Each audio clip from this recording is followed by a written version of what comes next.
আসসালামু আলাইকুম রহমতুল্লাহি ওবরাকাতু। আলহামদুলিল্লাহ রবিল আলমিন ওসলাত ওসালাম আলা আশরাফিল আম্বিয়াল মুরসালিন নবীনা মোহাম্মদ আলা আলিহি ও আসহাবিহি আজমাইন। ওবাদ, সম্মানিত দর্শকবৃন্দ যারা আকিদা কোর্সে অংশগ্রহণ করেছেন তাদের সবাইকে শুভেচ্ছা জানাচ্ছি। আমরা আজকে শুরু করছি আহলুস সুন্নাহ জামাতের আকিদার আলোচনা নিয়ে। গত দুটি পর্বে আমরা বিস্তারিত আলোচনা করেছিলাম যে আল্লাহর নাম এবং গুণের ক্ষেত্রে আমাদের কি কি নীতি অবলম্বন করা উচিত। আমরা বলেছিলাম, সর্বশেষ যে অংশটুকু থামছিলাম সেটা হচ্ছে যে আমরা আল্লাহ তাআলার নাম এবং গুণ, যত নাম এবং গুণ যতগুলি আসছে, যত নাম এবং যত গুণ আসছে কোরআন এবং সুন্নাহ, সবগুলিকে আমরা স্বীকৃতি দেই। কীভাবে স্বীকৃতি দেই? সাব্যস্ত করার ক্ষেত্রে আমরা তাশবিহ দেই না, অর্থাৎ কারো মতো এটা বলি না। অনুরূপভাবে সাব্যস্ত করার ক্ষেত্রে আমরা কখনো বলি না যে এটা কারো কারো ধরনের মতো। তাশবিহও দেই না, তাকয়ীফও করি না, দুইটা জিনিস করি না। আর আমরা যারা সাব্যস্ত করে না তাদের মতো বলি না যে আল্লাহর নাম এবং গুণের অর্থহীন, অথবা আল্লাহ এবং নামের ক্ষেত্রে আমরা দূরবর্তী অর্থ খুঁজে বের করি না, যে স্বাভাবিক যে অর্থ প্রকাশ্য অর্থের বাইরে আমরা চলি না। চারটি নীতি সবসময় মনে রাখতে হবে আল্লাহ নাম ও সাব্যস্ত করার ক্ষেত্রে। সেটা নাম ও সাব্যস্ত করব, আল্লাহ কোরআন ও সুন্নাহ যা আসছে সব অবশ্যই সাব্যস্ত করব, কোনো রকমের অর্থহীন করব না, এবং কোনো দূরবর্তী কোনো অর্থ নেব না, স্বাভাবিক যে অর্থ সেটাই নিব। দ্বিতীয় অর্থ হচ্ছে কোনো রকমের তিন নম্বর যেটা করবো না সেটা হচ্ছে কোনো রকমের তামসিল, কারোর সাথে অমুকের মতো এটা বলবো না। আর চতুর্থ যেটা, ধরন নির্ধারণ করবো না। ধরন আছে, তবে ধরন নির্ধারণ করা যাবে না। পার্থক্য হচ্ছে তাকয়ীফ এবং তামসিল দুইটার মধ্যে। একটা হলো ধরন, আরেকটা হলো মতো হচ্ছে হুবহু হওয়া, এরকম হুবহু কিছু হবে না কিয়ামত পর্যন্ত, এমন নাই, এটাই সত্য কথা। আর তাকয়ীফ ধরন, এটা নিষেধ করেছে এই জন্য, এটা আছে তবে এটা আমরা জানি না। অবশ্যই একটা ধরন আছে, স্রষ্টার আল্লাহ তাআলার গুণের একটা ধরন আছে, কিন্তু আমরা জানি না, আমরা সেটা জানি না। এটাই, যে ব্যক্তি এই ধরন সাব্যস্ত করবে সে মুশাব্বিহা মুকাইফা, আর যে ব্যক্তি এটা অস্বীকার করবে, অর্থ অস্বীকার করবে অথবা অর্থ দূরবর্তী অর্থ নেবে, সে মুআত্তিলা অথবা মুআউলা। এই দুইটা থেকে বাইরে হয়ে আলহামদুলিল্লাহ আমরা মিন বাইনি ফারসিন ওয়া দামিন লাবানান খালিসা, দুধ এবং মিনবাইনি ফারসিন ওয়া লাবিন, মেন ফারসিন ওয়া দামিন, রক্ত এবং গোবরের মাঝখানে ফ্রেশ দুধ যেমনি গরু থেকে আমরা বের করি, তেমনিভাবে আমরা মুআত্তিলা এবং মুশাব্বিহা, অর্থাৎ যারা তাতিল করে, আল্লাহর সিফাতকে, আল্লাহর নাম এবং গুণকে অস্বীকার করে, এবং যারা আল্লাহর নাম এবং গুণকে ধরন নির্ধারণ করে দেয় অথবা কারো মতো নির্ধারণ করে দেয়, এদের মাঝখান দিয়ে আলহামদুলিল্লাহ আমরা মাঝখানে নিয়ে আসছি। সেটা কি? যে আমরা আল্লাহ তাআলা এবং তার রাসূল যা সাব্যস্ত করেছেন আল্লাহর জন্য, সে সকল নাম এবং গুণকে সাব্যস্ত করি। সেভাবে কীরকম? যে এটা প্রকাশ্য অর্থে, তবে কোনো ধরন নির্ধারণ করা ছাড়াই।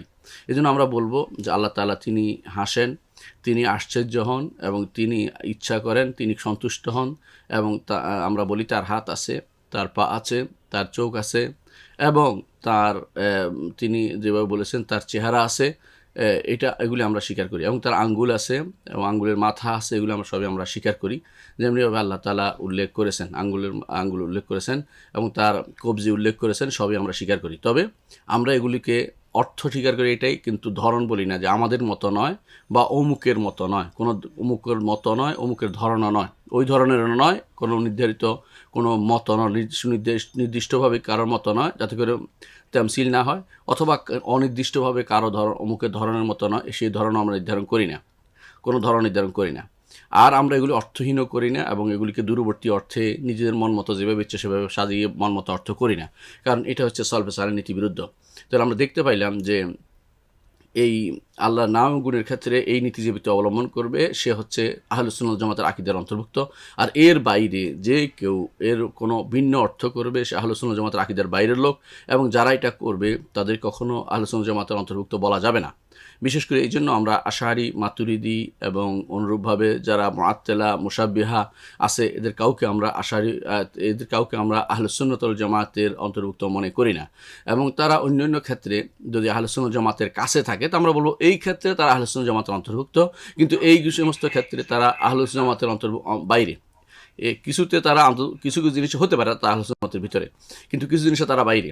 যেমন আমরা বলবো যে তারা আল্লাহ তাআলার রুবুবিয়ত সাব্যস্ত করার ক্ষেত্রে আমরা আহলে সুন্নাত জামাতের পক্ষে তারা, কিন্তু আল্লাহ তাআলার উলুহিয়ত ইবাদাতের সাব্যস্ত করার ক্ষেত্রে আহলে সুন্নাত জামাতের বাইরে তাদের নীতি রয়েছে। অনুরূপভাবে তাদের আসমা সিফাতের ক্ষেত্রে তাদের আহলে সুন্নাত জামাতের বাইরে নীতি রয়েছে, এটা আমরা বলবো।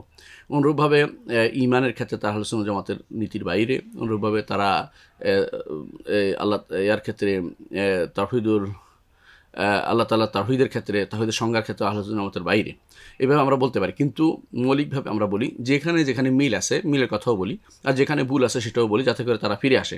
এরা তো এই নয় যে আমরা পরিপূর্ণভাবে আহলে সুন্নাতের বাইরে তাদেরকে বলছি। হ্যাঁ, পরিপূর্ণভাবে আহলে সুন্নাতের বাইরে বলি তাদেরকে যারা পরিপূর্ণ বের হয়ে চলে গেছে, যেমন তথাকথিত যারা মুতাজিলা আছে, অনুরূপভাবে যারা খারেজিরা আছে, খাওয়ারেজ, এরা আহলে সুন্নাত জামাতের বাইরে চলে গেছে। তো তাদেরও কিছু কিছু জায়গায় মিল থাকতে পারে আমাদের সাথে কোনো কোনো জায়গাতে, সেগুলো থাকলেও মৌলিক যেহেতু বেশিরভাগ জায়গাতে তারা আহলে সুন্নাত জামাতের নীতির বাইরে, তাদেরকে সরাসরি নির্দিষ্ট নামে তাদেরকে বলতে হবে।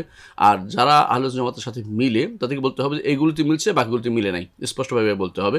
সুতরাং আমরা বলি যে আহলে সুন্নাত জামাত যারা আশারি এবং মাতুরিদি তারা আহলে সুন্নাত জামাতের বাইরে, যতক্ষণ পর্যন্ত না তারা সহি আকিদায় ফিরে আসছে, যেটা আহলে সুন্নাত ওয়াল জামাতের আকিদা বলে স্বীকৃত, যুগ যুগ ধরে আলেমগণ বই লিখেছেন, কিতাব লিখেছেন, সেটা অনুসারে চলবে। আর যারা পরবর্তীদের কথা শুনে পরিবর্তিত হয়ে গেছে তারা আহলে সুন্নাত জামাতের বাইরে চলে গেছে। এই সংক্ষিপ্ত কথার পরে আমি আজকের দার্স শুরু করতে যাচ্ছি। আজকের দার্সের প্রথম শুরু হচ্ছে ঈমান বিল মালাইকা। মালাইকাদের উপর ঈমান কীভাবে হবে? মালাইকারা কারা? প্রথম এটা আগে জানতে হবে। আল্লাহ তাআলার সৃষ্টির কোনো শেষ নাই। তিনি কত সৃষ্টি করেছেন তা আমরা জানিও না।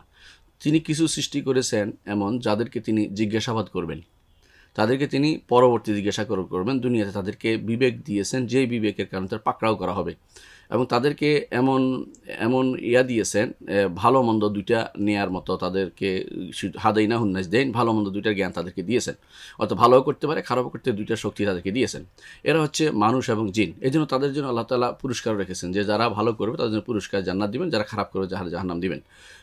এর বাইরে আল্লাহ তাআলা আরও দুই ধরনের সৃষ্টি আছে। এক ধরনের সৃষ্টি আল্লাহ তাআলা সৃষ্টি করেছেন এই জন্য তাদেরকে ভালো করার জন্যই সৃষ্টি করেছেন। এরা হচ্ছে ফেরেশতা, মালাইকা। এরা খারাপের দিকে যায় না, খারাপের দিকে তাদের নাই, ঝোঁক নাই, এবং খারাপ করার প্রতি তাদের কোনো আগ্রহ নাই, তারা সেদিকে যায় না। আরেক ধরনের সৃষ্টি আছে যারা শুধু খারাপের দিকে যায়, এরা হচ্ছে শায়াতিন, শয়তানগুলো খারাপের দিকে যায়। হ্যাঁ, শয়তানগুলো যারা ঈমান আনে তারা জিন, তারা ভালো মন্দ দুইটা তারা যে কোনোটা তার মধ্যে থাকে। আর যারা বেশি খারাপ তারা খারাপের দিকে চলে যায়। তাহলে আমরা দেখতে পাচ্ছি যে আল্লাহ তাআলার সৃষ্টি বিভিন্ন রকমের আল্লাহ তাআলা সৃষ্টি করেছেন, যাদেরকে তিনি তাকলিফের অন্তর্ভুক্ত করেছেন। তাকলিফ অর্থ হইল আল্লাহর নির্দেশকে মান্য করার মতো, আল্লাহর নির্দেশকে মান্য করার মতো তৈরি, আদেশ নিষেধকে যাদের উপর পতিত হবে, আদেশ নিষেধ যারা মানতে বাধ্য, এদেরকে বলে মুকাল্লাফ। এদের উপর যাদের নির্দেশনা আসছে তারা হচ্ছে মানুষ এবং জিন। এর বাইরে আল্লাহর এমন এক সৃষ্টি আছে, যে সৃষ্টির নাম মালাইকা, যারা কখনো আল্লাহর নির্দেশের বাইরে চলে না। তারা শুধু ইয়াফআলুনা মা ইউমারুন, আল্লাহ যে নির্দেশ দেয় সেটাই শুধুমাত্র পালন করে। আল্লাহ তাআলা তাদের সম্পর্কে বলেছেন, ওয়াকালু ইত্তাখাযার রহমানু ওয়ালাদান সুবহানাহু বাল ইবাদুম মুকরামুন। আল্লাহ তাআলা তারা বলে, অর্থাৎ কাফেররা বলতো যে আল্লাহ সন্তান গ্রহণ করেছেন। এই সন্তান কাদেরকে বলতো? মালাইকাদেরকে বলতো। আল্লাহ তাআলা বলছে বাল ইবাদুম মুকরামুন, তারা হচ্ছে আল্লাহর সম্মানিত বান্দা, আল্লাহর সম্মানিত বান্দারা। লা ইয়াসবিকুনাহু বিল কাওলি, তারা আল্লাহর কথার বাইরে চলে না। ওহুম বিআমরিহি ইয়ামালুন, আল্লাহর নির্দেশ প্রতিপালন করে চলে। তো আল্লাহ তাআলার এই সৃষ্টি হচ্ছে তারা আল্লাহর নির্দেশ প্রতিপালন করে চলে, আল্লাহর নির্দেশের বাইরে চলে না। এবং তারা এমন এক সৃষ্টি, তারা আল্লাহ তাআলা যা বলেন তাই শুধুমাত্র করে, এর বাইরে আগ বাড়িয়ে কোনো কিছু করে না। হ্যাঁ, আগ বাড়িয়ে কোনো কিছু করে না। এই জন্য একবার রাসূলুল্লাহ সাল্লাল্লাহু আলাইহি ওয়াসাল্লামের দরবারে জিবরিল আসতে দেরি করার কারণে রাসূলুল্লাহ সাল্লাল্লাহু আলাইহি ওয়াসাল্লাম বললেন যে আপনি যদি বেশি বেশি আসতেন, তখন আল্লাহ তাআলা আল্লাহ তাআলা আয়াত নাজিল করলেন। জিবরিল সেটা জানিয়ে দিলেন তাদেরকে যে আমরা তো আল্লাহর নির্দেশ ব্যতীত কখনো নাজিল হই না। আল্লাহ যখন নাজিল আমাদেরকে করেন, আমাদেরকে বলেন, তখন শুধুমাত্র আমরা নাজিল হই। অর্থাৎ ওয়ামা নাতানাজ্জালু ইল্লা বিআমরি রাব্বিক, আমরা আপনার রবের নির্দেশ ব্যতীত আমরা নাজিল হই না। অর্থাৎ আল্লাহ নির্দেশ শুনলেই তারা শুধু করে, আল্লাহ নির্দেশ পালনের জন্য তাদেরকে সৃষ্টি করে। তারা নেগেটিভ সাইড অর্থাৎ পালন করবে না, এটা তাদের আনন্দ নাই। তাদের আনন্দই হচ্ছে এটা যে পজিটিভ, অর্থাৎ কীভাবে আল্লাহর নির্দেশ পালন করবে, তাদের মধ্যে সেই আনন্দই তাদের মধ্যে সবসময় বিরাজ করে এবং তারা সেটার মধ্যেই তারা আনন্দ পায় এবং সেটাই তারা তাদের অন্তর সেদিকেই ধাবিত হয় সবসময়। এটা হচ্ছে মালাইকাদের মূল কথা। মালাইকাদের আল্লাহ কেন সৃষ্টি করেছেন? আল্লাহ তাআলা তিনি একাই সব কিছু করতে সক্ষম। মালাইকাদের তিনি সৃষ্টি করেছেন তার নিয়ম শৃঙ্খলা, তিনি নিয়ম শৃঙ্খলা যেভাবে করেছেন সব কিছু সেভাবে সবগুলোকে শৃঙ্খলার সাথে পরিচালনার জন্য তিনি সেটা করেছেন। যদিও তিনি অর্ডার দিয়ে কুন ফায়া কুন বললে সেটা হয়ে যায়। তিনি আসমান জমিন সবে সৃষ্টি করেছেন এবং তারপর মালাইকাদের সৃষ্টি করেছেন, সবই তিনি তার সৃষ্ট। তো আল্লাহ তাআলা সৃষ্টি করেছেন বিভিন্ন রকমের প্রাণী। কেন তিনি করেছেন বা কীভাবে করেছেন এত প্রশ্ন করার সুযোগ আমাদের হাতে নেই। কারণ লা ইউসআলু আম্মা ইয়াফআলু ওয়া হুম ইউসআলুন, আল্লাহ তাআলা কী করবেন এই প্রশ্ন করার অধিকার আমাদের নাই। আল্লাহ তাআলা তিনি আমাদেরকে প্রশ্ন করবেন, আমরা তাকে প্রশ্ন করার অধিকার রাখি না। এই জন্য তিনি মালাইকাদের সৃষ্টি করেছেন। মালাইকাদের বিভিন্ন কাজ আছে, সেই কাজগুলো তিনি নির্ধারণ করে দিয়েছেন। এখন তাদের সৃষ্টি কী দিয়ে হচ্ছে আমরা এটা আগেও আলোচনা করেছি, আপনাদের এখনও জানা দরকার। মালাইকাদের সৃষ্টি হচ্ছে আল্লাহ তাআলার সৃষ্ট নূর থেকে। সৃষ্ট নূর আল্লাহর মানে আল্লাহ তাআলার নূর নয়। আল্লাহ তাআলার নূর বা আল্লাহ তাআলার কোনো অংশ কাউকে বলা এটা হচ্ছে শিরিক, এটা বলা যাবে না। তো আল্লাহ তাআলা সৃষ্ট একটি নূর থেকে আল্লাহ তাআলা তাদেরকে সৃষ্টি করেছেন, অর্থাৎ নূরের তৈরি তারা। কিন্তু এই নূর আল্লাহর গুণ যে নূর সেটা নয়, আল্লাহর গুণ যে নূর সেটা নয়। এটা কখনো আল্লাহর গুণ যে নূর যে আল্লাহ একটি গুণ, এটা কখনো কোনো মানুষ বা কোনো সৃষ্ট কোনো প্রাণী বা কোনো আল্লাহর কোনো মাখলুকাতের অংশ হতে পারে না। এটা যদি কেউ বলে সঙ্গে সঙ্গে মুশরিক হয়ে যাবে, কারণ স্রষ্টার অংশ কখনো আলাদা, স্রষ্টার অংশ তাকে আলাদা মনে করতেছে।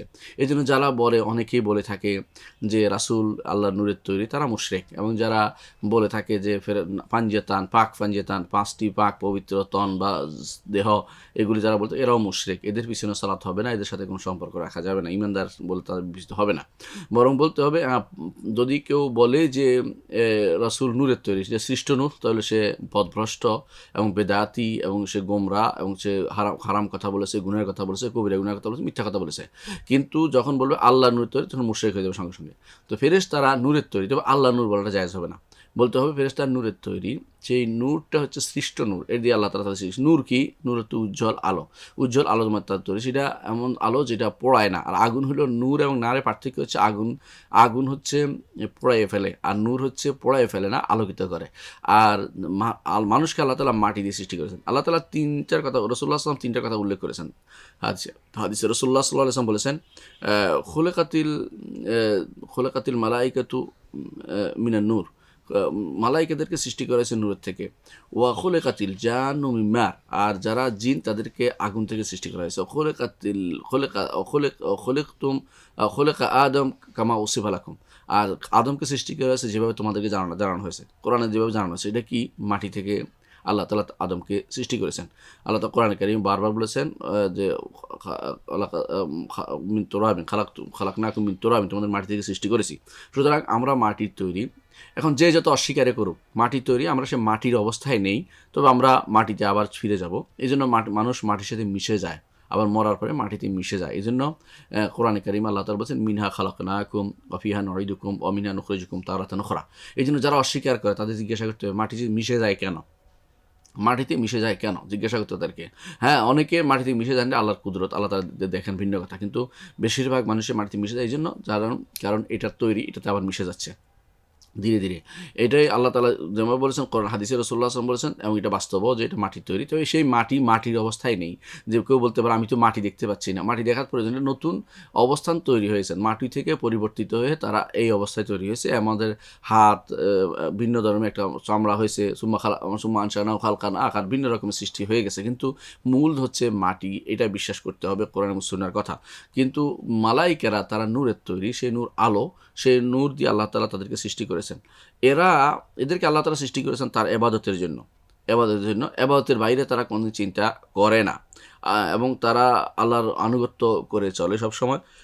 আল্লাহ তাআলা কোরআন কারীম বলছেন ওয়ালাহু মান ফিস সামাওয়াতি ওয়াল আরদ, মালিকানা তারই, আসমান এবং জমিনে যা কিছু আছে সব কিছুর মালিকানা কার? আল্লাহর। ওয়া মান ইনদাহু, আর যারা তার কাছে আছে। এর থেকে দলিল পাওয়া যায় আল্লাহর কাছে আছে অর্থ হচ্ছে আল্লাহ তাআলার কাছে থাকার জায়গা আছে। যারা বলে আল্লাহর কাছে বলতে বলা যাবে না, এটা তারা পথভ্রষ্ট। আল্লাহ তাআলার কাছে আছে এটা বলে দিচ্ছে, এর অর্থ হচ্ছে তা আল্লাহ তাআলা উপরে আছে এবং তার কাছে যারা আছে তারা ফেরেশতারা, এর অর্থ হলো উপরে ফেরেশতারা, তারা নাজিল হয় আর মানুষ নিচে থাকে। উপরে উঠছে শুধুমাত্র যাদেরকে আল্লাহ তাআলা উঠিয়েছেন, যেমন মুহাম্মদ রাসূলুল্লাহ সাল্লাল্লাহু আলাইহি ওয়াসাল্লাম মেরাজ রাত্রিতে, এবং যাদেরকে আল্লাহ তাআলা উঠিয়েছেন মেরাজ রাত্রিতে, রাসূল যাদেরকে দেখেছেন, যে সমস্ত নবী তাদেরকে উপরে বিভিন্ন আসমানে রেখেছেন, তাদের অবস্থান এটা দেখিয়েছেন। এর অর্থ হচ্ছে মানুষ নিচ থেকে উপরে উঠে, ফেরেশতারা উপর থেকে নিচে নামে আর উপরে তাদের আল্লাহর কাছেই তারা আছেন। ওমান ইনদাহু, তারা আল্লাহর কাছে আছেন। লা ইস্তাকবিরুন আন ইবাদাতিহি, তারা আল্লাহর ইবাদত করতে অহংকার করে না। ওয়ালা ইস্তাহসিরুন, এবং তারা সেটা কোনো আফসোসের বিষয় মনে করে না, কষ্টের বিষয় মনে করে না। ইউসাব্বিহুন আল-লাইলা ওয়ান-নাহার ওয়া লা ইফতুরুন, তারা রাত দিন, তারা দিন 24 ঘন্টা তারা আল্লাহ তাসবিহ পাঠ করে, সামান্যতম তারা ক্লান্তিবোধ করে না, আল্লাহ তাআলা তাদেরকে আমাদেরকে দেখাননি, আমাদের থেকে তারা দেখার বাইরে, তা আমরা দেখতে পাই না, তাদেরকে আমরা দেখতে পাই না। তবে কখনো কখনো আল্লাহ তাআলা তার কোনো কোনো বান্দাকে তাদেরকে দেখিয়ে দেন। যেমন জিবরিল আলাইহিস সালাতু ওয়াস সালামকে রাসূলুল্লাহ সাল্লাল্লাহু আলাইহি ওয়াসাল্লাম দেখেছেন তার 600 ডানা বিশিষ্ট। যেমনিভাবে আল্লাহ তাআলা 3 ব্যক্তিকে দেখিয়েছেন একটা সূরাতে, যে কোনো একটা সূরাতে আসছেন, এসে মালায়েকা আসছে, এক ফেরেশতা এসে বললেন যে তোমার কী চাও? বলে যে আমার মাথার টাক যেন সুন্দর চুল হয়। আরেকজনের বলল আমার অন্ধত্ব যেন ঘুচে যায়। আরেকজন বলল যে আমার কুষ্ঠরোগ যেন ভালো হয়ে যায়। এইভাবে মানুষের কাছে আসছেন, তিনিও দেখেছেন। অনুরূপভাবে সাহাবা কিরাম দেখেছেন জাহিয়া কালবির সূরাতে কখনো কখনো রাসূলুল্লাহ সাল্লাল্লাহু আলাইহি ওয়াসাল্লামের কাছে এক লোক কথা বলছে, তাকে দেখেছেন। কিন্তু মৌলিকভাবে ফেরেশতারা দৃশ্যমান নয়, দেখার মতো নয়, দেখা যায় না তাদেরকে, এবং তাদেরকে না দেখে ঈমান আনতে হয়। এটা ঈমান বিল গায়বের অংশ, এটা ঈমান বিল গায়বের অংশ। এবং রাসূলুল্লাহ সাল্লাল্লাহু আলাইহি ওয়াসাল্লাম বলেছেন তারা আছেন, আল্লাহ কোরআনে বলেছেন তারা আছেন, এর অর্থ হচ্ছে তাদেরকে আমরা না দেখে ঈমান আনতে হবে তাদের উপরে। এটা এই না দেখে ঈমান আনার অংশ। তাদেরকে কখনো কখনো কেউ দেখলেও এটা হচ্ছে বিশেষভাবে কখনো কখনো আল্লাহ তাআলা কাউকে দেখিয়েছেন, এবং সেই দেখা দ্বারা সবাইকে দেখতে হবে এটা জরুরি নয়।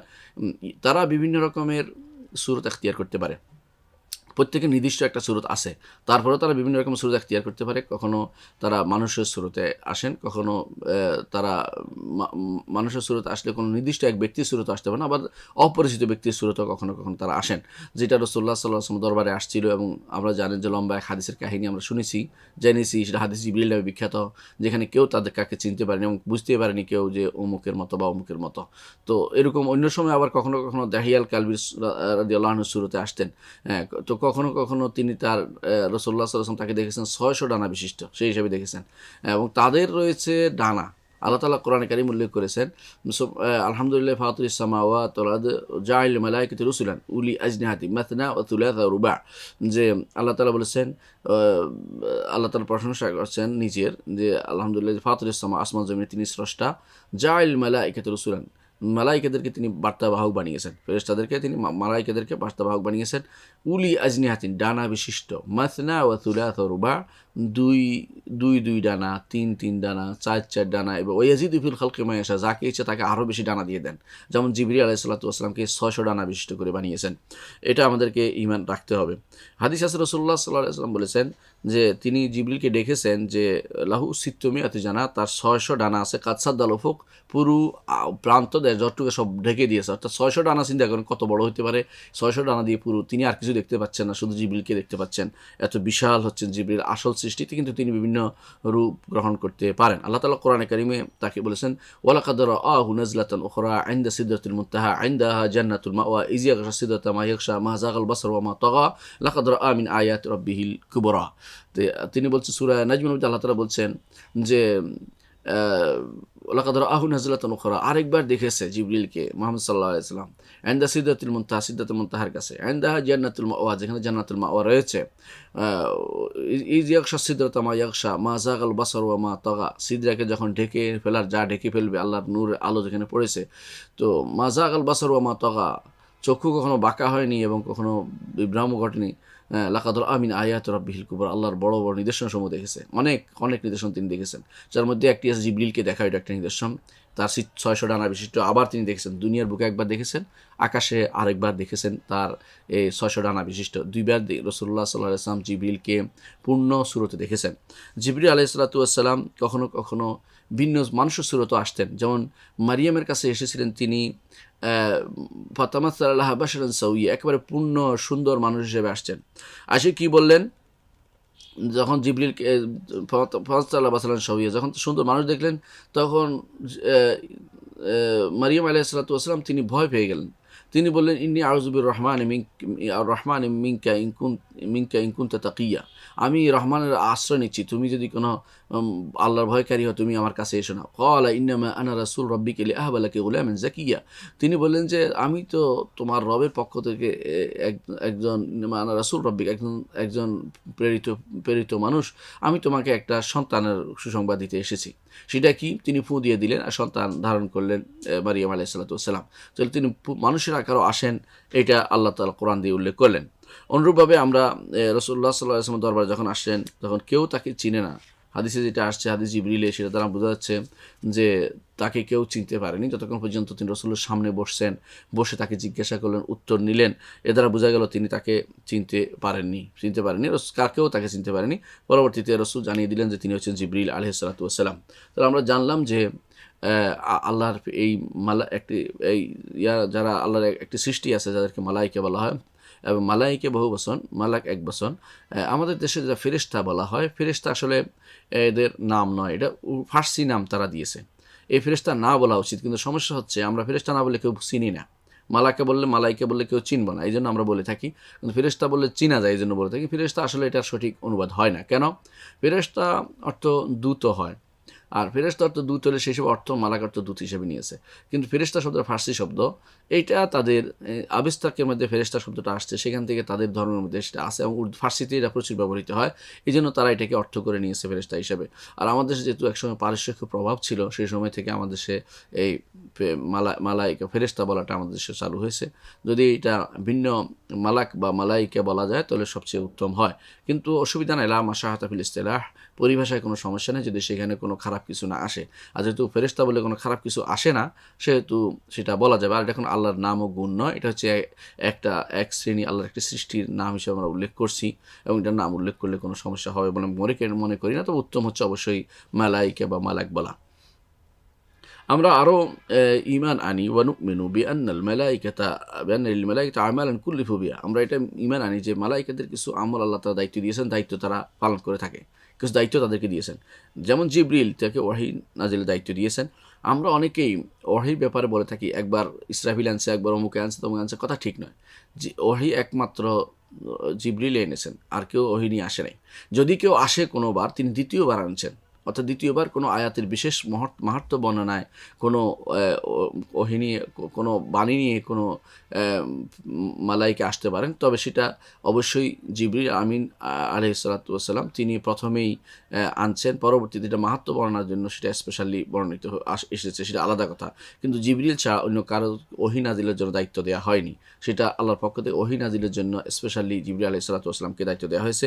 তিনি আল্লাহর পক্ষ থেকে ওহী নিয়ে নবীদের এবং রাসূলদের কাছে আগমন করতেন। তারপর হচ্ছে মিকাইল, তিনি বৃষ্টি এবং উদ্ভিদ এর দায়িত্বে নিহত রয়েছেন। পৃথিবীতে যত উদ্ভিদ এবং বৃষ্টি হয় সেটা আল্লাহর পক্ষ থেকে তার বড় দায়িত্বে তিনি আছেন। এরপরে এর মধ্যে রাত ফেরেশতা আছে, তাদেরকে আরও ফেরেশতার দায়িত্ব দিয়েছেন তিনি।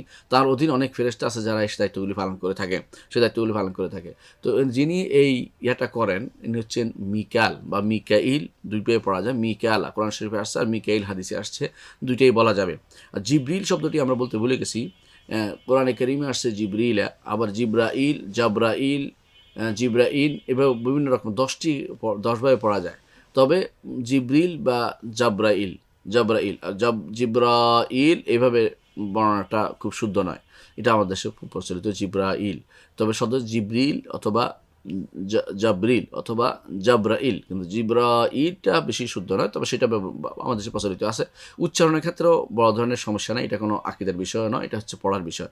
শুদ্ধ সত্তা সাব্যস্ত করার পরে এটা সমস্যা হবে, যেহেতু আল্লাহর সিফাতের সাথে সম্পৃক্ত না বা আল্লাহর গুণের সাথে সম্পৃক্ত, এটা আল্লাহর ফেল। মালাইকারা হচ্ছে আল্লাহর কর্মের অন্তর্ভুক্ত, যারা আল্লাহ তাআলা সৃষ্টি করেছেন তাদেরকে। যারা যে সমস্ত কর্ম আল্লাহ তাআলা সৃষ্টি করে, যেগুলিকে আল্লাহর ফেইল বলা হয়, আমরা জানি যেগুলো আল্লাহ তাআলার সৃষ্টিগুলো সবই হচ্ছে আল্লাহ তাআলার কর্ম। তো মালাইকাদের মধ্যে আমরা বলেছি জিবরিল আছে, মিকাইল আছে, আর কি আছে? আর আছে ইসরাফিল। ইসরাফিলকে বলা হয় যে তিনি হাদিসে আছে স্পষ্ট, যিনি রাসূলুল্লাহ সাল্লাল্লাহু আলাইহি ওয়াসাল্লাম বলেছেন যে আমি কিভাবে শান্তি পাবো, অথচ ইসরাফিল তার মাথা তাক করেছে, তাকিয়ে আছে আর সেদিকে, কখন তাকে নির্দেশ দেওয়া হয় যে তুমি সিংহে ফুৎকার দেওয়া, সব কিছু ধ্বংস হয়ে যাবে। তো এই যে ধ্বংস, সব কিছু নিঃশেষ হয়ে যাবে, আল্লাহর এক নির্দেশ, জিবরিল যখন নির্দেশ দিলে ইসরাফিল যখন সিংহে ফুৎকার দিবে, এইটার কারণে রাসূলুল্লাহ সাল্লাল্লাহু আলাইহি ওয়াসাল্লাম সবসময় ভীত সন্ত্রস্ত থাকতেন। এটা তিনি উল্লেখ করেছেন। এর অর্থ হচ্ছে এটা এমন এক ভয়াবহ অবস্থা যেটা আল্লাহ তাআলা কোরআনে কারিমে বারবার উল্লেখ করেছেন, অনুফিখা ফিস সূর, অনুফিখা ফিস সূর, অনুফিখা ফিস সূর, এবং তিনি সিংহে ফুঁক দেওয়া হলো, সিংহে ফুঁক দেওয়া হলো, সিংহে ফুৎকার কী হবে সেটা উল্লেখ করেছেন বারবার। এর অর্থ হচ্ছে এই দায়িত্ব দেয়া আছে ইসরাফিলকে। এবং ইসরাফিল কেউ কোনো বর্ণায় আসছে তিনি আবার হামালাতুল আরশের মধ্যে অন্তর্ভুক্ত, অর্থাৎ যিনি আরশ বহন করে তাদের মধ্যে ইসরাফিল একজন। কোনো বর্ণায় সেটাও আসছে, কারণ তিনি আরশ বহন করেন, এই দায়িত্ব আছেন। সবচেয়ে কাছের ফেরেশতা বলা হয় আরশের, তিনি হচ্ছেন ইসরাফিল আলাইহিস সালাতু ওয়াস সালাম। তিনি সবচেয়ে কাছের, কাছের ফেরেশতা, অর্থাৎ আরশ দিকে তাকিয়ে আছেন তিনি। যখন নির্দেশ দিবেন তখন সঙ্গে সঙ্গে তিনি সিংহায় ফুৎকার দিবেন, বিশাল সিংহাকে মুখে নিয়ে তিনি বসে আছেন। তো এই সিংহা হচ্ছে আমার জানেন যে যেটা বোক বলা হয়, যেটা দিয়ে বড় অনেক সময় বিশেষ করে সাপুড়েরা যেটা দিয়ে সাপ খেলা, এরকম বড় ধরনের যেটা, এটা হচ্ছে দুনিয়ার সিংহা। এগুলো আখরাতের সিংহের সাথে মিল হবে না, অর্থাৎ সেটা বিশাল মনে রাখতে হবে। এটা কত বড় এটা আমরা কেউ ধারণা করতে পারবো না, তবে সেটা বড় এটা আমাদের বিশ্বাস করতে হবে। শুধু বোক বোঝানোর জন্য উদাহরণ দিচ্ছি। এই উদাহরণ আখিরাতের কোনো কিছুই বা আল্লাহ গায়েবী জগতের কোনো কিছু, দুনিয়ার কোনো কিছু উদাহরণ দিয়ে বোঝানো যাবে না। শুধু উদাহরণ দিয়েছি তাকরিবের জন্য, মানে এটা বোঝার জন্য যে এরকম কিছু। বোক বলা হয় এটাকে, যে এটা সুর এমন জিনিস, যেটা বোক বা যেটা শব্দ করে বড়, এক মাথা চিকন, এক মাথা মোটা, এরকম এটা নিয়ে বলা হচ্ছে। তাহলে বোঝা গেল ইসরাফিল এই সিংহে ফুৎকারের জন্য তিনি নিয়োজিত, সিংহে ফুৎকারের জন্য নিয়োজিত। আর হচ্ছেন 4 নম্বর হচ্ছে মালাকুল মউত। বিখ্যাত 4 নম্বর হচ্ছে মালাকুল মউত। মালাকুল মউতের কাজ কি? মৃত্যুর ফেরেশতা। আমার দেশে একটা প্রচলিত আছে, বলে যে আজরাইল, এই নামে কোনো ফেরেশতা আসলে নাই। এগুলি শুধু মানুষের বানোয়াট কথা, এগুলি কোনো কোরআনেও আসে না, হাদিসেও আসে নাই। সুতরাং বোঝা গেল যে আজরাইল এখন থেকে আমরা বলবো না, আমরা বলবো মালাকুল মউত। আল্লাহ তাআলা কোরআনে কারীম বলেছেন, কুল ইতাওয়াফাকুম মালাকুল মউত আল্লাযী উক্কিলা বিকুম, বলুন তোমাদেরকে মৃত্যু দেয় মালাকুল মউত, মৃত্যুর ফেরেশতা, যে দায়িত্ব, যাকে তোমাদের দায়িত্বে নিয়োজিত করা হয়েছে। মালাকুল মউতকে তোমাদের মৃত্যুর জন্য নিয়োজিত করা হয়েছে, আল্লাহ তাআলা বলেছেন। এর অর্থ হচ্ছে মালাকুল মউত হচ্ছে এটার মূল দায়িত্ব, মৃত্যুর ফেরেশতা এটা একক দায়িত্ব, এটার নাম ওনার, অথবা এটা ওনার গুণ, অথবা এটা ওনার গুণ, যেটাই হোক এটা এখন তার নামের মতো হয়ে গেছে। মানুষ এই কাজের জন্য নিয়োজিত থাকলে সাধারণত নামে ধরা হয়, সেই হিসেবে মালাকুল মউত আপনি বলতে পারেন মৃত্যুর ফেরেশতা। সেটা জিবরিল বা সেটাকে আজরাইল নাম দেওয়া উচিত হবে না, শুদ্ধ হবে না, এবং নাম দিলে এটা গুনাহ হবে, কারণ বেহুদা নাম দেওয়া আপনার পক্ষ থেকে নাম দিতে পারেন না যতক্ষণ পর্যন্ত কোরআন ও সুন্নাহে না আসে। যেহেতু গায়বী জগতের জিনিস, নিজে বসে বসে এক ফেরেশতার নাম এটা, অমুক ফেরেশতার নাম এটা এভাবে বানানো জায়েজ নেই যতক্ষণ পর্যন্ত কোরআন এবং সুন্নাহ সেটা না আসবে। তো তাহলে আমরা দেখলাম যে 4 জন বিখ্যাত ফেরেশতার নাম আমরা জানলাম। সাথে সাথে আরও কিছু ফেরেশতা আছে যেগুলোর নাম জানলে আমাদের জন্য ঈমান আনা সহজ হবে, যেগুলোর নাম জানলে ঈমান আনতে হবে। সেগুলো এক মধ্যে হচ্ছে মালাকুল জিবাল, অর্থাৎ পাহাড়ের দায়িত্বে নিয়োজিত একজন ফেরেশতা। পাহাড়ের দায়িত্বে নিয়োজিত একজন ফেরেশতা। এর প্রমাণ হচ্ছে রাসূলুল্লাহ সাল্লাল্লাহু আলাইহি ওয়াসাল্লাম যখন তিনি রওনা হলেন তায়েফ থেকে, তখন আল্লাহ তাআলা তায়েফ থেকে আসার সময় তখন তার অবস্থা খুব কঠিন হয়ে যাচ্ছিল, কারণ তাকে পাথর মেরে রক্তাক্ত করা হচ্ছিল, পায়ে রক্ত, জুতা ভরে যাচ্ছিল। তখন এমন অবস্থায় পাথর মেরে তাকে কষ্ট দিচ্ছিল দুষ্ট ছেলেরা, তারা লেলিয়ে দিয়েছিল তায়েফবাসীরা। তো তখন দুই দিক থেকে মালাকুল জিবাল এসে বললেন যে আপনি বলুন, আমি দুই দিক থেকে তায়েফবাসীদের নিঃশেষ করে দেই। কিন্তু রাসূলুল্লাহ সাল্লাল্লাহু আলাইহি ওয়াসাল্লাম তখন রাজি হননি। তিনি বললেন যে না, আমি আল্লাহর কাছে দোয়া করবো যে এদের উদর থেকে এমন বাচ্চারা বের হবে যারা আল্লাহকে শুধুমাত্র ইবাদত করবে, আর কারোর সাথে, আল্লাহর সাথে কাউকে শরীক করবে না। আল্লাহ তাআলা সেই দোয়া কবুল করেছেন এবং তারা ঈমান এনেছিল সবাই। তাহলে বুঝতে পারলেন, এবং তাদের সন্তান পরবর্তী সবাই মুসলিম হয়েছিল। তাহলে বোঝা গেল যে মালাকুল জিবাল রয়েছে, যা ফেরেশতা রয়েছেন যা পাহাড়ের দায়িত্বে নিয়োজিত। অনুরূপে জাহান্নামের দায়িত্বে নিয়োজিত একজন ফেরেশতা আছেন যার নাম হচ্ছে মালিক। কোরআনে কারিমে আল্লাহ তাআলা উল্লেখ করেছেন, ক্বালু ইয়া মালিকু লিয়াকদি আলাইনা রাব্বুক। জাহান্নামীরা একসময় ডেকে বলবে, হে মালিক, আল্লাহকে বলুন যেন, রবকে বলুন যেন আমাদেরকে মৃত্যু দিয়ে দেয়। লিয়াকদি আলাইনা রাব্বুক ক্বালা ইন্নাকুম মাকিথুন। তারা বলবে যে তোমরা অবশ্যই অবস্থান করতেই থাকবে, তোমরা এখানে অবস্থান করবে, ইন্নাকুম মাকিসুন, তোমরা এখানে অবস্থান করবে, তোমরা এখান থেকে বের হতে পারবে না। তখন কারা বলবে এটা? ক্বালা ইন্নাকুম মাকিসুন, অর্থাৎ তার মালাকুল মউত, মালিক মালিককে বলবে যে তোমরা এখানেই থাকবে, এখান থেকে বেরোতে, অর্থাৎ জাহান্নামীরা এখান থেকে বেরোতে পারবে না, এটা মালিক বলে দিবে। তো এই মালিক তিনি হচ্ছেন জাহান্নামের পাহারাদার, জাহান্নামের খাজানা বলা হয় যাকে, দায়িত্বে নিয়োজিত, তিনি হচ্ছেন মালিক। আরেকজন মালাইকার কথা আমাদের দেশে প্রচলিত আছে, জান্নাতের যিনি পাহারা, তার নাম হচ্ছে রেদওয়ান। এমন কোনো সহিহ হাদিস দ্বারা প্রমাণিত হয়নি, এই জন্য সেটা বলা যাবে না। যদি কোরআনও আসে নাই, হাদিসেও সেটা আসে নাই, সহিহ হাদিস দিয়ে সেটা বলা যাবে না। যদিও কোনো ইমাম উল্লেখ করেছেন, যেমন ইবনে কাসির উল্লেখ করেছেন তার তারিখের মধ্যে, এবং ইবনে কাসির উল্লেখ করেছেন তার কোনো গ্রন্থে উল্লেখ করেছেন, কিন্তু এটা আসলে সহিহ হাদিস দ্বারা প্রমাণিত নয়। এই জন্য আমরা যেহেতু বিশুদ্ধ হাদিস ছাড়া গ্রহণ করি না, এই জন্য আমরা দুর্বল কোনো কথা দিয়ে আকীদা সাব্যস্ত করি না। এই জন্য আমরা বলি যে রেদওয়ান জান্নাতের ফেরেশতার নাম, এটা কোনো হাদিস দ্বারা সাব্যস্ত হয়নি। পরবর্তী আরেকজন ফেরেশতার কথা আমরা সবসময় শুনে থাকি, সেটা হচ্ছে কি মুনকার ও নাকির। মুনকার নাকি দুজন ফেরেশতা রয়েছে। মুনকার নাকি দুজন ফেরেশতার কথা আমরা প্রচুর পরিমাণে আমরা জেনেছি। যারা কি করে, কবরে প্রশ্ন করে কি, কবর প্রশ্ন করে বলে মান রব্বুকা ও মা দিনুকা ও মান নাবিয়ুকা, এই প্রশ্নটা করে থাকে। এটা হচ্ছে মুনকার এবং নাকির, এর দুইজন ফেরেশতার কথা হাদিসে যেহেতু আসছে, এটাকে ঈমান আনতে হবে, বিশ্বাস করতে হবে, এটার কোনো ভিন্ন কোনো চিন্তাও করা যাবে না। অনুরূপভাবে যারা এই কিছু ফেরেশতা আছে যারা মানুষের মায়ের পেটে থাকাকালীন তাদের দায়িত্ব হচ্ছে যে বনি আদমের লেখা, তাকদির লেখা, যে কি করবে। চারটি জিনিস, যেমন মায়ের পেটে যখন ছোট বাচ্চা থাকে, ছোট মানে এখন ভ্রূণ হচ্ছে, ভ্রূণের উপর দেখে দেয় তারা কয়েকটি জিনিস। একটা হচ্ছে তার আজালহু, তার বয়স কতদিন পাবে, ওয়া রিজিক কতদিন হবে, হ্যাঁ, আজালু আমালহু, আমল কি করবে, কি আমল করবে, তারপরে সে সৌভাগ্যশালী দুর্ভাগ্য হবে, এই চারটা জিনিস লিখে দেয়। সৌভাগ্যশালী বা অর্থাৎ ইমানদার না কাফের লিখে দেয়। এর অর্থ হচ্ছে সে তার এই চারটা জিনিস লিখে দেয় মায়ের ফেরেশতা, এদের ফেরেশতা দ্বারা নিয়োজিত এই কাজটিও করা। অনুরূপভাবে কিছু ফেরেশতা আছে বনি আদমকে হেফাজত করার দায়িত্বে নিয়োজিত রয়েছে। আল্লাহ তাআলা কোরআনে কারীম বলেছেন, ওয়া ইউরসিলু আলাইকুম হাফাযা, তিনি তোমাদের জন্য হাফাজা ফেরেশতা পাঠান। তো হেফাজতকারী। রাসূলুল্লাহ সাল্লাল্লাহু আলাইহি ওয়াসাল্লাম হাদিসে আসছে, তিনি বলেছেন, ইয়াতাআকুবুনা আলাইকুম মালাইকাতুম বিলাইলি ওয়ান নাহার, তোমাদের কাছে কিছু ফেরেশতা সকালে একদল আসে, বিকেলে আরেকদল আসে, অর্থাৎ যারা চলে যায় আবার আরেক দল আসে, এটা উল্লেখ করেছেন। অর্থাৎ একদল যায় একদল আসে, এইভাবে আমাদের জন্য আল্লাহ তাআলা ফেরেশতা নিয়োজিত করে রেখেছেন। তো আরও কিছু ফেরেশতা রয়েছে যারা আমাদের আমল নামা লেখে, এদেরকে আমরা কোরআনে কারিমে পাই। এদের নাম হচ্ছে কেরামুন কাতিবুন কেরাম যাদেরকে বলা হয়, অর্থাৎ সম্মানিত লেখকবৃন্দ। এরা দুইজন নয় বা দুই দল, এরা দুইজন নয়, দুই দল। কেন, ডান দিকের একদল, বাম দিকের আরেক দল রয়েছে। এরা মানুষের আমলনামা লিখে থাকে। আল্লাহ তাআলা কোরআনে কারিমে এদের সম্পর্কে বলেছেন, ইয ইয়াতালাক্কাল মুতালাক্কিয়ান আল ইয়ামিন ওয়া আনিশ শিমাল কাঈদ মা ইয়ালফিযু মিন কাওলিন ইল্লা লাদাইহি রাকীবুন আতীদ। যখন ডানে এবং বামের লোকেরা ফেরেশতারা বসে তারা, এরা কি করে, ডানে গোষ্ঠীরা, মা ইয়ালফিযু মিন কাওলিন, কোনো কথা বের হলেই ইল্লা লাদাইহি রাকীবুন আতীদ, সেটা তারা লিখে নেয়। অতন্দ্র প্রহরীর মতো সেটা তারা থাকে, এটা কখনো তাদের হাত থেকে হাত ছাড়া হয়ে যায় না, অর্থাৎ কোনো কিছু তাদের হাত ছাড়া হয়ে যায় না। অনেকটা আগে হয়তো বিশ্বাস করতে মানুষের কষ্ট হতো, এখন বিশ্বাস করা সহজ হয়ে গেছে। এই যে আমরা রেকর্ড করে দেখবেন যে কোনো কিছু বাদ পড়ে না। আর এখন তো বুঝতে পারেন যে আল্লাহ এটা তো আমার মানুষের কষ্ট করে তৈরি করা এগুলি রেকর্ডগুলো, আল্লাহ তাআলা যেটা পাঠিয়েছে তো আর রসকসের বিষয় না, এটা তারা করতেই পারে। এবারে কোনো চিন্তা করার কোনো কারণ নাই যে বাদ পড়ে গেছে কোনো কিছু, বরং না, মা ইয়ালফিযু মিন কাওলিন ইল্লা লাদাইহি রাকীবুন আতীদ, যেটাই আমাদের মুখ থেকে বের হয় এটার জন্য পাহারাদার রয়েছে, এবং এটার জন্য অতন্দ্র প্রহরী রয়েছে, এবং এটার জন্য রয়েছে সংরক্ষক রয়েছেন। তাহলে আমরা দেখতে পাচ্ছি যে কবরে যারা আসে ওদেরকে আল্লাহ তাআলা, কবরে দুইজন মুনকার নাকির ফেরেশতা রয়েছে।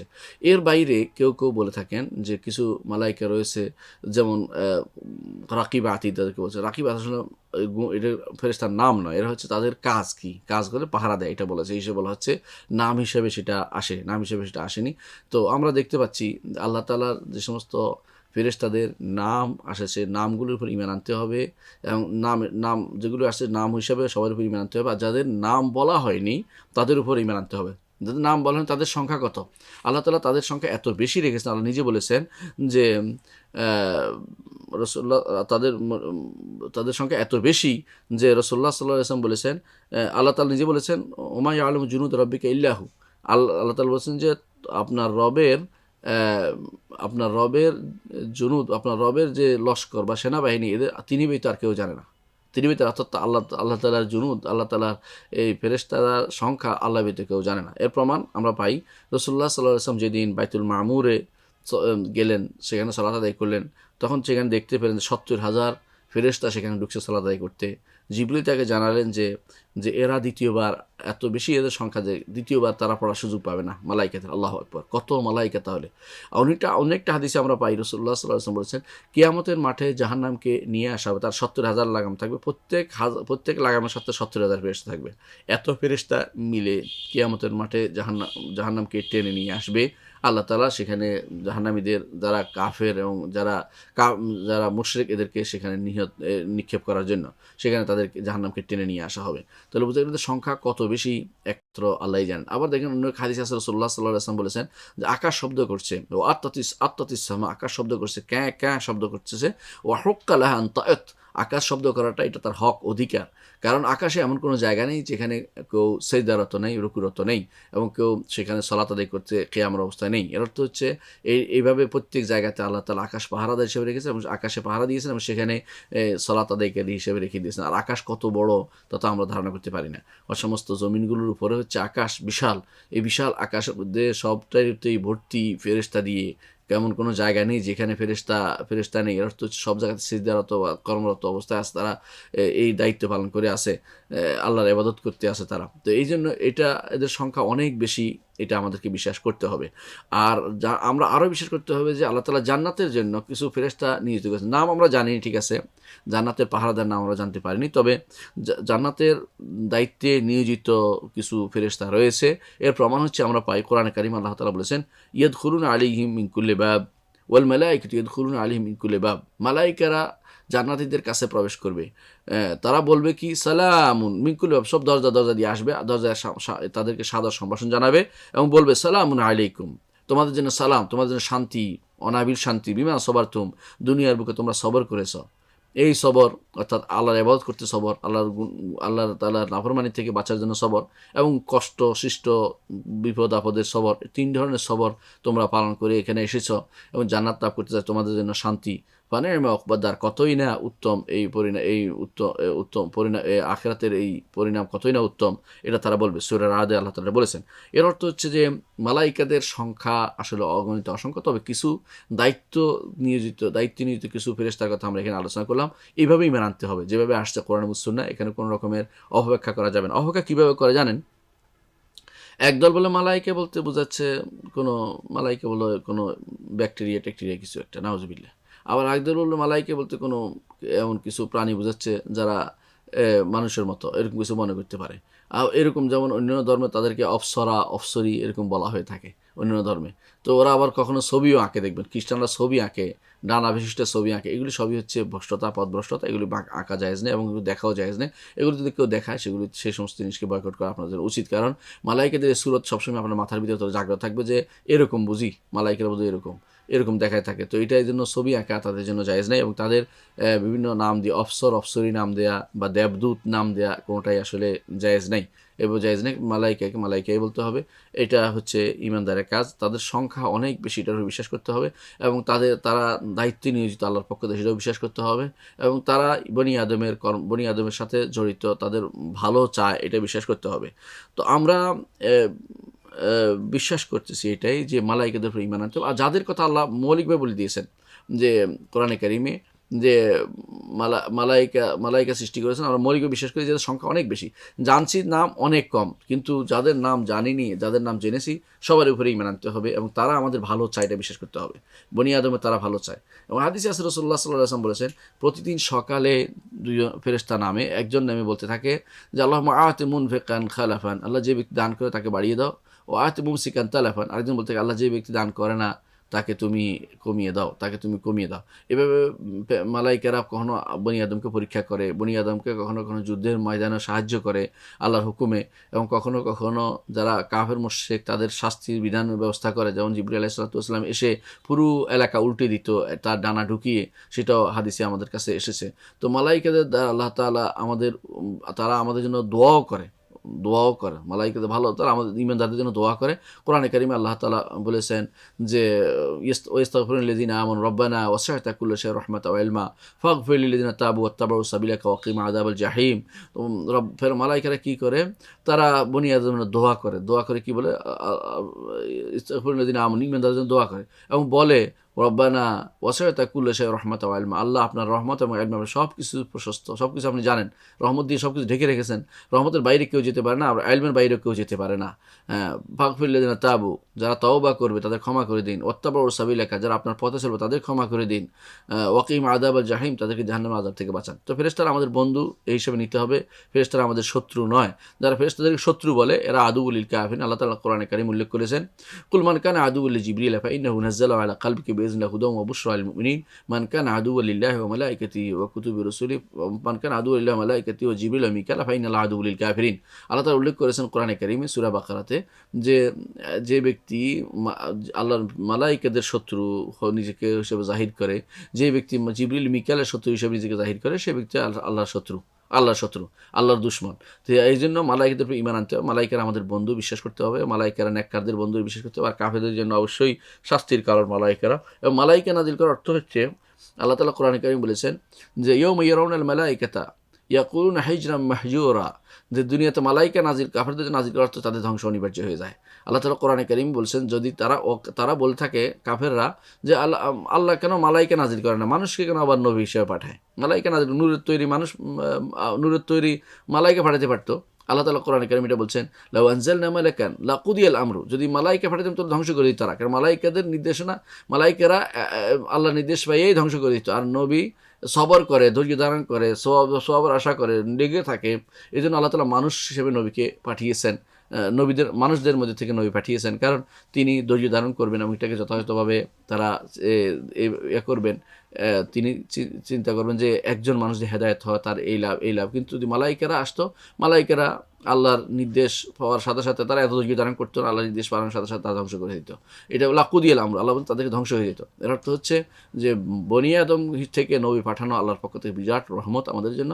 আর মালাইকারা আসে সেটা আমাদের জন্য এত সুখকর হতো না, এত বুঝাতে পারতো না তারা আমাদেরকে, এবং আমাদের জন্য কোদোয়া বা হতো না, আদর্শ হতো না। এবং তারা তখন বলতো কি, যে আমরা হলো মানুষ আর হলো ফেরেশতা, এটা কেন আমাদের জন্য পাঠানো হয়েছে, উল্টা।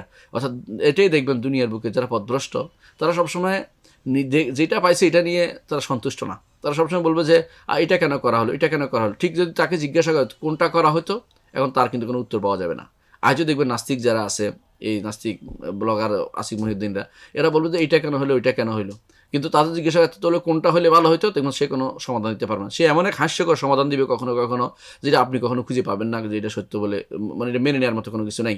তার কথা হইলো যে সব হাইওয়ান জন্তু জানোয়ার মতো হয়ে যাক, এটা হলো তাদের কথা। মনে করুন নিয়ম শৃঙ্খলা চলবে না, যা নিয়ম শৃঙ্খলা যদি বলা হয় যে কার নিয়ম শৃঙ্খলা ছিল, অমুকের নিয়ম শৃঙ্খলা, দেখবেন যে দুনিয়ার যত ফেতনা এবং দুনিয়ার সমস্যা তৈরি হচ্ছে, কিন্তু তার কাছে এটা পছন্দনীয় না, কারণ সে আসলে তার অন্তরের ভিতরে রয়েছে বক্রতা, এবং তাদের নিকট এটাই, দুনিয়ার সব মানুষ যদি কোনো হাইওয়ান জন্তুতে পরিণত হয়, যেখানে সেখানে যে আইছে তা করে বেড়াবে, সেটা হচ্ছে তাদের কাছে প্রিয়।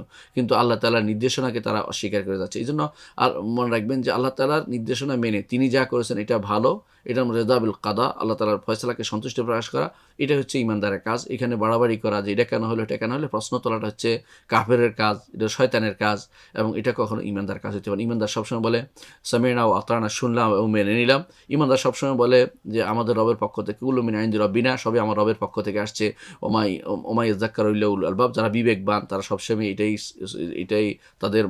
এটাই তারা গ্রহণ করে নেয়। আর যারা বিবেকের সমস্যা আছে, ত্রুটি আছে, এবং বিবেককে তারা শানিত করতে পারে না, বিবেককে তাদের সীমাবদ্ধতা নিজের প্রবৃত্তির ভিতরে নিয়ে যায়, তারা শুধুমাত্র সবসময় দোষে দেখে, ভালো কিছু দেখে না। এটা হচ্ছে এই সমস্ত নাস্তিকদের কাজ। কিন্তু ইমানদার সবসময় এগুলোতে বিশ্বাস করে, এবং না দেখে বিশ্বাস করে। ঈমান বিল গায়বের একটা অংশ, যে ব্যক্তি এটা ঈমান রাখতে পারবে না সে কাফের, সে ঈমানদার হতে পারবে না। কেউ যদি কোনো মালাইকা অস্বীকার করে এবং কোনো হাদিস, মালাইকা সংক্রান্ত কোনো হাদিসকে অস্বীকার করে, সে কাফের হয়ে যাবে। এটা আমাদেরকে বিশ্বাস রাখতে হবে। পরবর্তী আমরা আরেকটি অধ্যায়ে যাব। আমরা আরেকটি অধ্যায়, সেটা হচ্ছে যে কিতাবের উপর ঈমান। আল্লাহ তাআলা যেমনিভাবে তিনি মালাইকাদের রাসূল হিসেবে প্রেরণ করেছেন, তেমনিভাবে এদের মানুষদের থেকেও তিনি রাসূল প্রেরণ করেছেন। আল্লাহ তাআলা কোরআনে কারীমে বলেছেন, আল্লাহু ইয়াসতাফি মিনাল মালাইকাতি রুসুলান ওয়া মিনান নাস। আল্লাহ তাআলা তিনি মালাইকাদের থেকেও রাসূল প্রেরণ করেন, মানুষদের থেকেও রাসূল প্রেরণ করেন। হ্যাঁ, আল্লাহ অর্থাৎ উভয় থেকে। মালাইকাদের রাসূল কীরকম? তাদের কাজ হচ্ছে বনি আদমের কাছে পৌঁছে দেয়া, নবীদের কাছে পৌঁছে দেয়া, রাসূলদের কাছে পৌঁছে দেয়া, এটা দায়িত্ব। আর বনি আদমের রাসূল যাদেরকে প্রেরণ করেছেন তাদের দায়িত্ব কি? তারা মানুষের কাছে আল্লাহর বাণী পৌঁছে দেয়। এই বাণীটা নিয়ে হচ্ছে আমাদের এখন আলোচনা। এটা আল্লাহর কিতাবও তিনি নাজিল করেছেন, যুগে যুগে কিতাব নাজিল করেছেন। এই কিতাবটি হচ্ছে আল্লাহর বাণী, আল্লাহর কথা। এই কথা শব্দ আছে এবং এই কথার বর্ণ আছে, এবং এই কথা শব্দ এবং বর্ণ দিয়ে আল্লাহ তাআলা কথা বলেছেন। এমন কোনো কথা নয় যে কথা, যারা অনেকে বলে থাকে যে আল্লাহ তাআলা কথা বলেন না, বা আল্লাহ তাআলা কথা বললেও তার কথার কোনো শব্দ নেই, শুধু অর্থ আছে, শব্দ হতে পারে না, বা তিনি আলিফ বা তা সা এগুলি আল্লাহ তাআলার মুখ থেকে বের হতে পারে না, কারণ এগুলি বের হলে তো এগুলি সব মুখ দিয়ে আসতে হয়, মুখ দিয়ে আসলে তো এই হইতো এই জাতীয় কথার দাবি দিয়ে তারা আল্লাহ তাআলার দ্বীনের বিভিন্ন জিনিসকে অস্বীকার করে। যুগ যুগ ধরে যারা এই কথার দাবি দিয়ে অস্বীকার করে বসেছে, তারাই হচ্ছে দ্বীনের বড় শত্রু, এবং তারাই হচ্ছে তথাকথিত বুদ্ধিজীবী শ্রেণী। তারা কথার দাবি দিয়ে সবসময় এটা বললে তো এটা হবে, তোমার এটা বলতে হবে, এটা হবে, বলছে কি তুমি এটা বলো, এটাই বলো, বাকিটা তুমি কেয়াস করো না। আল্লাহ তাআলা কথা বলেন, কিভাবে বলেন জানি না, তবে তিনি যেভাবে ইচ্ছা, যখন ইচ্ছা, যেভাবে ইচ্ছা, যা ইচ্ছা তিনি কথা বলেন। যখন ইচ্ছা, যা ইচ্ছা, যেভাবে ইচ্ছা তিনি কথা বলেন। যেভাবে ইচ্ছা, যখন ইচ্ছা, যা ইচ্ছা, এই তিনটি কথা বললাম, তিনি কথা বলেন। এটাকে আমাদের ঈমান আনতে হবে। তিনি এই কথা বলার গুণটি তার অনেক প্রাচীন, কথা বলা গুণটি অনেক প্রাচীন। এই কথা তিনি আবার যখন ইচ্ছা তখন কথা বলেন, অর্থাৎ তিনি আগেও কথা বলেছেন, এখনও কথা বলেন। তার কথা বলার গুণটি হচ্ছে প্রাচীন, এটা তার জাতি গুণ, সত্তাগত গুণ। ঠিক আবার সেটা তার ফেইলি গুণ, কর্মগত গুণও হয়। যখন তিনি ইচ্ছা করেন তখন কথা বলেন। যেমন তিনি আদম আলাইহিসসালাতু ওয়াসসালামের সাথে তখন কথা বলেছেন, আবার মুহাম্মদ রাসূলুল্লাহ সাল্লাল্লাহু আলাইহি ওয়াসাল্লামের সাথে কথা বলেছেন মেরাজ রাতিতে, আবার মুসা আলাইহিসসালাতু ওয়াসসালামের সঙ্গে কথা বলেছেন, তার সাথে যখন সেই সময় তিনি দুনিয়াতে এসেছিলেন। আবার ঈসা আলাইহিসসালাতু ওয়াসসালামের সাথে কথা বলেছেন যখন ঈসা আলাইহিস সালাম দুনিয়াতে এসেছিলেন। এখনও তিনি কথা বলেন, প্রতি রাত্রিতে তিনি কথা বলেন, কুল্লু ইয়াউমিন হুয়া ফিশান। এবং তিনি যখন কথা বলেন, হাদিসে আছে রাসূলুল্লাহ সাল্লাল্লাহু আলাইহি ওয়াসাল্লাম বলেছেন, যখন আল্লাহ তাআলা কথা বলেন তখন যেন তার কথা বের হওয়ার কথার আওয়াজ নয়, কথা বের হওয়ার অর্থাৎ তিনি আসার আওয়াজটা হচ্ছে কাসিলসিলাতিন আলা সফওয়ান, পাথরের উপরে জিঞ্জির দিয়ে অর্থাৎ দিয়ে লোহার দিয়ে আঘাত করলে যে শব্দ, এরকম শব্দ হতে থাকে। এবং সেই শব্দের কারণে, বিশাল শব্দ নিনাদের কারণে ফেরেশতারা সব বেহুশ হয়ে পড়ে। তখন প্রথম হুঁশে আসে জিবরিল আলাইহিসসালাতু ওয়াসসালাম। তিনি জিবরিল এসে বলেন যে তিনি সেটাকে আত্মস্থ করেন। কি বলেছেন আল্লাহ তাআলা? সেটা আত্মস্থ করার পরে সেটা তিনি পরবর্তীতে তারা হুঁশে আসে, তখন আল্লাহ তাআলা সেটা বলেন, জিবরিল সেটা বলেন, এবং সবাই সেটাকে বলেন, সেটা গ্রহণ করে নেয়। কোরআনে কারিমে আল্লাহ তাআলা সেটা উল্লেখ করেছেন, হাত্তা ইযা ফুজিআ আন কুলুবিহিম, যখন তাদের বেহুশ হয়ে যেত, হুঁশ যখন আসে, ক্বালু মাযা ক্বালা রাব্বুকুম, তারা বলে আল্লাহ কি বললেন? ক্বালুল হাক্কা, তিনি অবশ্যই সত্য বলেছেন। ওহুল আলিয়ুল কবির, তিনি মহান বড়, তিনি কত সর্বোচ্চ এবং মহৎ বড়, এটা তারা বলতে থাকেন। অর্থাৎ ফেরেশতারা যখনই আল্লাহর কোনো কথা বলেন তারা বেহুশ হয়ে যান, এবং তারা সেটাকে আল্লাহর কথাকে সহ্য করার মতো ক্ষমতা অনেকের নেয়। যখন হুঁশ হয় তখন তারা পরস্পর আলোচনা করেন। সে আলোচনা অংশ শোনার জন্য দুনিয়া থেকে যারা মুস্তারিকুস সামা, যারা কথা চুরি করে, কানসোর, এরা উপর দিকে উঠতে থাকে একজনের উপর। রাসূলুল্লাহ সাল্লাল্লাহু আলাইহি ওয়াসাল্লাম দেখিয়েছেন একজনের উপর একজন কীভাবে উঠতে তারা কান লাগিয়ে শোনে। তো শোনার পরে আল্লাহ তাআলা কোরআনে কারীম বলেছেন তাদের উপর আগুন নিক্ষেপ করা হয়। সে আগুনে কেউ পুড়ে যায়, পড়ার আগে তারা নিচ থেকে বলতে নিচ পর্যন্ত গণকের কানে ঢেলে দেয়। এই জন্য গণক মাঝে মধ্যে দুই একটা সত্য কথা বলে ফেলে, যেটা শুনছে চুরি করে ওইটাই, এটা এর বাইরে আর কোনোটা বলতে পারে না, শুধু ওইটাই শুধুমাত্র বলে। তো এটাকে অনেকে মনে করে যে গণক বুঝি গায়েব জানে। যদি কেউ এরকম গণক গায়েব জানে মনে করে, সে মুশরিক। আর যদি মনে করে যে তার কাছে যাই, বিশ্বাস না করে তার কাছে যায়, তবু তার 40 দিনের ইবাদত কবুল হবে না, রাসূলুল্লাহ সাল্লাল্লাহু আলাইহি ওয়াসাল্লাম এটা বলেছেন। তাহলে বোঝা গেল যে আল্লাহ তাআলা যুগে যুগে কিতাব নাজিল করেছেন। এই কিতাবের উপর ঈমান আনতে হবে আমাদেরকে। যেমনভাবে মালায়েকাদের উপর ঈমান আনতে হবে, কিতাবের উপর ঈমান আনতে হবে। এবং কিতাব কেন নাজিল করেছেন? কিতাব নাজিল করেছেন এই জন্য যে কিতাবে নাজিল করেছেন আল্লাহ তাআলা বলে দিয়েছেন মানুষদেরকে যাতে করে এর মাধ্যমে আল্লাহ তাআলা এর হুজ্জত প্রমাণ প্রতিষ্ঠা করতে পারেন। এই জন্য না বলে যে কিয়ামতের দিন যে আমাদের কাছে তো কোনো কিতাব আসে নাই, আমাদের কাছে কিতাব আসে নাই, আমরা কোনো কিতাব সম্পর্কে জানতাম না, আপনার কোনো বাণী সম্পর্কে জানতাম না, আপনি আমাদের কাছে কেন পাঠালেন না, আমাদের কাছে কোনো বাণী পাঠাইলে আমরা আমল করতাম, এরা তারা বলতো। এই জন্য হুজ্জাত প্রমাণ প্রতিষ্ঠার জন্য আল্লাহ তাআলা কিতাব পাঠিয়েছেন, এবং এবং নবীদের কাছে পাঠিয়েছেন কিতাব, যাতে করে নবীরা এইটা দিয়ে তাদেরকে তাজকিয়াতুন নফস করতে পারে, তাদেরকে সঠিক পথে পরিচালিত করতে পারে, তাদেরকে অন্যায়, অশ্লীলতা, খারাপ বিভিন্ন কাজ থেকে দূরে রেখে তাদের অন্তরকে পবিত্র করতে পারে, তাদের মনকে পবিত্র করতে এবং তাদের বাহ্যিক আমলকে পবিত্র করতে পারে, বিশুদ্ধ করতে পারে। এই জন্য আল্লাহ তাআলা তাদেরকে, আল্লাহ তাআলা তার নবীকে কিতাব দিয়েছেন। এই কিতাবের দুটি অংশ আছে। একটি হচ্ছে কিতাব বাহ্যিক অংশ, যেটা বলা হয় আমরা কোরআন বা যেগুলো বলা হয় ওয়াহি মাতলু তেলাওয়াতকৃত ওয়াহি, যেটাকে বলা হয় বাহ্যিক, যেগুলো তেলাওয়াত করে। আবার কিছু আছে আল্লাহ তাআলার বাণীর মধ্যে রয়েছে, যেটা নবীদের কাছে আসছেন কিন্তু মাতলু হিসেবে না, তেলাওয়াত হিসেবে না।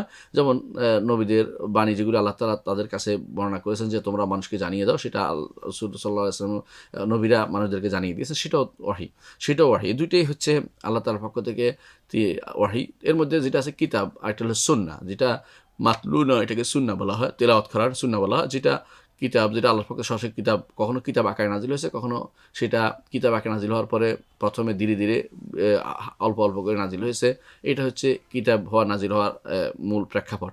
তাহলে আমরা দেখতে পাইলাম যে আল্লাহ তাআলা দয়া পরবশ হয়ে তিনি বনি আদমের জন্য, বনি হেদায়েতের জন্য তিনি কিতাব নাজিল করেছেন, এবং এই কিতাব হচ্ছে তার বাণী। এই কিতাবের মধ্যে তিনি বনি আদম কীভাবে চলবে দুনিয়াতে, কোন পদ্ধতি চললে আখিরাতে আবার জান্নাতে যেতে পারবে, এবং কোনটা মানলে দুনিয়া এবং আখিরাতে তার শান্তি রয়েছে, সেটা এই কিতাবের মধ্যে উল্লেখ আছে। কিন্তু এই কিতাবকে আমরা যদি দেখি কার উপর কত কিতাব নাজিল হয়েছে, এটার উপর আমরা আলোচনা করতে পারি যে কার উপর কতগুলি কিতাব নাজিল হয়েছে।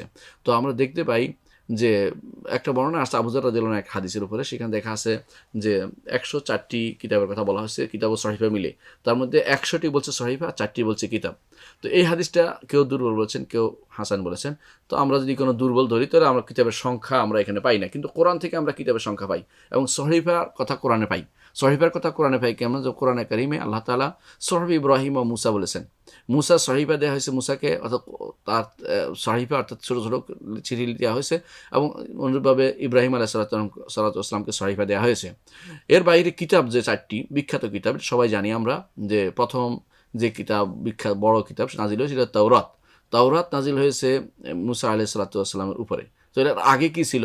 আর আগে সবাইকে সহিফা ছিল, কারো কাজ সরাসরি আল্লাহ তাআলা জানিয়ে দিতেন, ফেরেশতা মালাইকা পাঠিয়ে যে এইভাবে বলো, এইভাবে বলতেন তারা। তো মুসা আলাইহিস সালাম তাওরাত নাজিল হয়েছে, তারপর নাজিল হয়েছে, অর্থাৎ আল্লাহর কিতাবকে বুঝা, আল্লাহর কিতাবকে ধারণ করার মতো যোগ্যতা যখন অর্জিত হয়েছে, তখন আল্লাহ তাআলা কিতাব নাজিল করেছেন, এবং সেটা যথাযথ হেফাজত করতে পারেনি বনি ইসরাইল। এটা হলো তাওরাত, তারা হেফাজত করতে পারেনি। আল্লাহ তাআলা কোরআনে কারীম বলেছেন বিমাস্তাহফিযু মিন কিতাবিল্লাহ, তাদেরকে আল্লাহর কিতাব হেফাজত করার দায়িত্ব দেওয়া হয়েছে, তারা হারিয়ে ফেলেছে কিতাবকে। কিন্তু আলহামদুলিল্লাহ কোরআনকে আল্লাহ তাআলা নিজে দায়িত্ব নিয়েছেন, ইন্না নাহনু নাযালনা যিকরা ওয়া ইন্না লাহু লাহাফিজুন। এই জিকির আমি নাজিল করেছি, এর হেফাজত আমিই করবো। এই জন্য সেটা হেফাজত করার দায়িত্ব আল্লাহ নিয়েছেন বলেই সেটা হেফাজত রয়ে গেছে, সেটা কোনো সামান্যতম অংশ বিকৃত হয়নি। যারা দাবি করে তারা মিথ্যা দাবি করে, এবং এই সময় দাবির দিকে তাকানো যাবে না, কারণ এগুলো দাবিতে অনেক কিছুই করতে পারে, এবং তারা বিভিন্ন সন্দেহের পিছনে ঘুরে। যাদের অন্তর বক্র তারা সন্দেহের পিছনে ঘুরে, যাদের অন্তর বক্র নয় তারা যে সমস্ত অবুঝা, যেগুলো বুঝতে কষ্ট হয়, যেগুলো আয়াত বোঝা যায় সেগুলোর দিকে নিয়ে যায়। আর যারা অন্তর বক্র আছে তারা কি করে, যেগুলো বুঝে আসে এগুলো দিয়ে উল্টো দিকে নিয়ে যায়, অর্থাৎ অন্তর্বক্রতা তাদের মধ্যে রয়েছে।